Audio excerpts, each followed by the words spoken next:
Crise sanitaire toujours, Cyril, le Sénat se penche sur l'avenir de la presse écrite. Comment permettre à la presse écrite de passer le cap de la pandémie tout en confortant enfin son modèle économique et son indépendance? Voilà qui ferait un excellent sujet de mémoire pour des étudiants en école de journalisme. Et il y a de quoi faire. Avec la crise sanitaire, la diffusion des journaux a baissé en moyenne de 20% et les revenus publicitaires ont chuté de près de 80%. Il est donc urgent de trouver des solutions.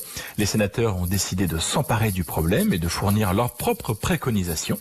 Nous avons joint le sénateur Michel Laugier qui s'occupe du groupe presse au sein de la commission culture du Sénat et nous détaille leurs propositions. Première proposition, c'est dans le cadre du prochain collectif budgétaire, c'est qu'il y ait un fonds de soutien spécifique pour justement aider et que les outils qui existent soient aussi développés.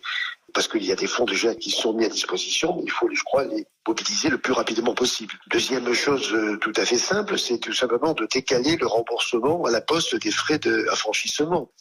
Donc de le décaler de 1 mois, ce qui ferait un peu de trésorerie aussi pour les éditeurs. Ensuite, pareil, organiser une sortie progressive du chômage partiel, afin qu'on puisse tenir compte aussi du décalage qu'il y aura avec la reprise de l'activité.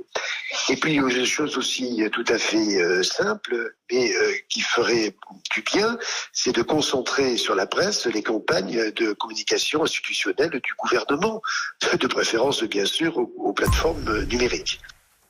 Le Sénat qui soutient également la mesure d'un crédit d'impôt en faveur des annonceurs, une idée déjà demandée par le secteur de l'audiovisuel.